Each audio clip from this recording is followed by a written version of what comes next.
श्रीराम समर्थ. श्रोते हो, आपण ऐकत आहात श्री गोंदवलेकर महाराज यांचे प्रवचन. सुखदुःख मनावर अवलंबून आहे. जिथे रोग असेल तिथेच औषध लावले तर उपयोग होईल. दुःखाचे मूळ कुठे आहे हे प्रथम पहावे. प्रपंचात काही न्यूनता पडली की दुःख होते. श्रीमंतांच्या किंवा गरिबाच्या सुखदुःखात तसा फरक तो कोणता? एखाद्याजवळ पैसा पुष्कळ आहे परंतु मूलबाळ नाही म्हणून तो दुःखी असतो, तर दुसऱ्याला संतती आहे पण पैसा नाही म्हणून तो कष्टी होतो. तिसऱ्याला संतती संपत्ती वगैरे सर्व आहे परंतु पोटदुखीच्या विकाराने तो बेजार आहे. एकंदरीत सुखदुःखे कोणालाही सुटली नाहीत. जितक्या गोष्टी कमी पडल्या तितक्या प्रयासाने सुद्धा आणल्या तरी पण न्यूनता काही सरत नाही. दुःखावर आपण वर वर उपाय करतो परंतु आपल्या दुःखाच्या मुळाशी आपले मनच आहे हे नाही आपल्या ध्यानात येत.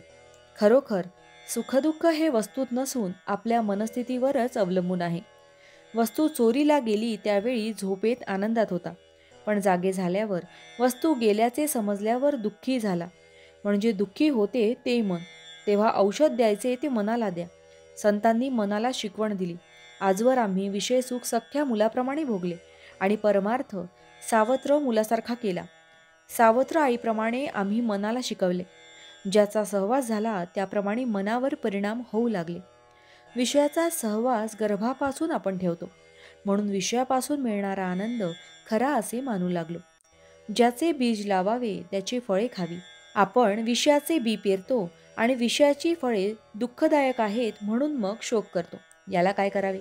व्यापारी दरवर्षी आढावा घेतात. त्याप्रमाणे माझे विषय किती कमी झाले हे आपण पाहावे. जितकी प्रपंचाकरिता तळमळ करतो तितकी भगवंताकरिता करावी. प्रपंचातल्या अनुकूल परिस्थितीपेक्षा प्रतिकूल परिस्थिती हीच परमार्थाला जास्त उपकारक आहे. परमार्थ हा परिस्थितीवर, श्रीमंती गरिबीवर, रोगी निरोगीपणावर वगैरे कशावरही अवलंबून नाही. मनाची स्वस्थता, अंतशुद्धता, आचरणाची पवित्रता यावर तो अवलंबून आहे. प्रपंचातल्या सोयी आणि गैरसोयी या दोन्ही परमार्थाच्या आड येतात. आपण रस्त्यातून चालू असताना एखादे अत्तराचे दुकान पाहून थांबलो काय किंवा मिरच्यांचे दुकान पाहून थांबलो काय? रस्ता चालण्याच्या दृष्टीने दोन्ही घातकच ठरतात. प्रपंच मुळात चांगलाही नाही आणि वाईटही नाही. आपण आपली आसक्ती त्यात कालवतो म्हणून आपल्याला तो सुखदुःख देतो. ही आसक्ती काढणे याचेच नाव परमार्थ होय.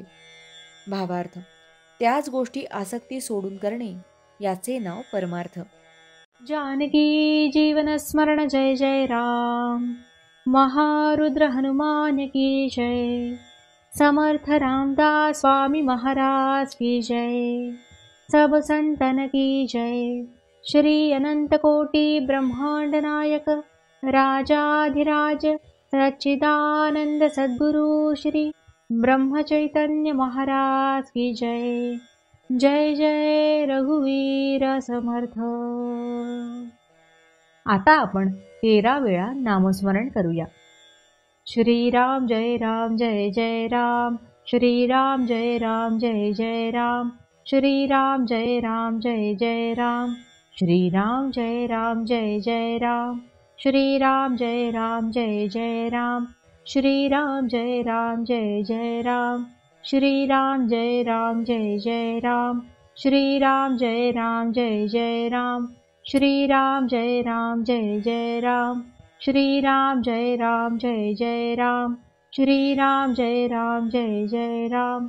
श्रीराम जय राम जय जय राम. श्रीराम जय राम जय जय राम. जय श्रीराम.